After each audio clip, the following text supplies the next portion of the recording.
Hiasan kulit telur. Kali ni kita belajar pula hiasan menggunakan kulit telur.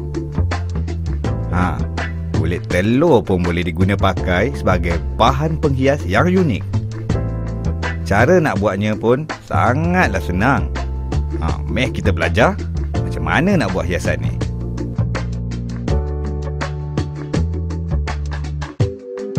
Ini saya tunjukkan bahan-bahan yang diperlukan untuk menghasilkan hiasan ni.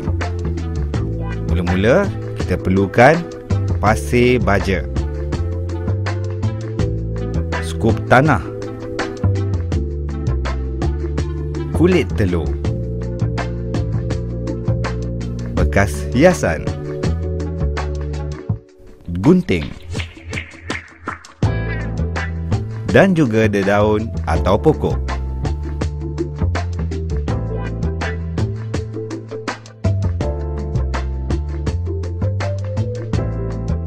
Okey, sekarang saya akan tunjukkan cara-cara untuk menghasilkan dekorasi ini. Mula-mula, kita ambil kulit telur yang telah dibersihkan isinya. Tapi, pastikan kulit telur ni dah dibersihkan terlebih dahulu dan dijemur hingga kering. Lubang perlu ditebuk dengan berhati-hati dan cermat untuk mengelakkan kulit telur pecah. Selain tu, kita kena pastikan juga lubang yang ditebuk tu tak terlalu besar. Cukup sekadar boleh memuatkan pasir, seperti dalam video ni.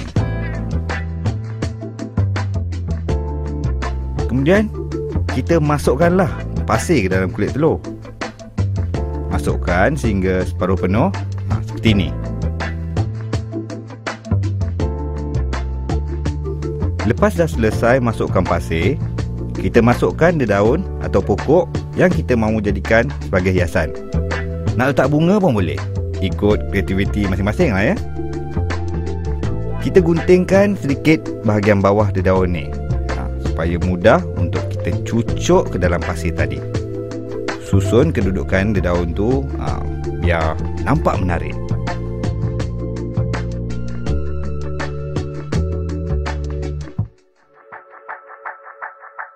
Kemudian masukkan sedikit lagi pasir untuk menutup keseluruhan bahagian dalam kulit telur tu.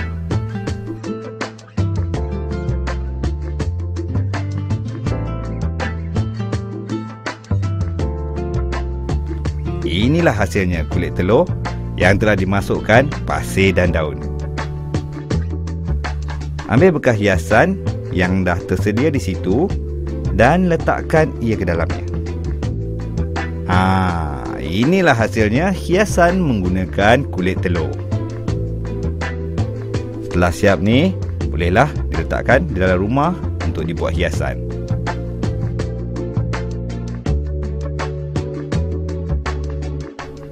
Ini contoh hiasan kulit telur yang telah siap. Kalau rajin, kulit telur tu boleh dicat dengan warna-warna yang anda suka. Seperti yang saya katakan tadi, selain daun, kita juga boleh menggunakan pelbagai jenis bunga-bungaan hidup yang ceria bergantung pada kreativiti anda. Menarik kan idea ni?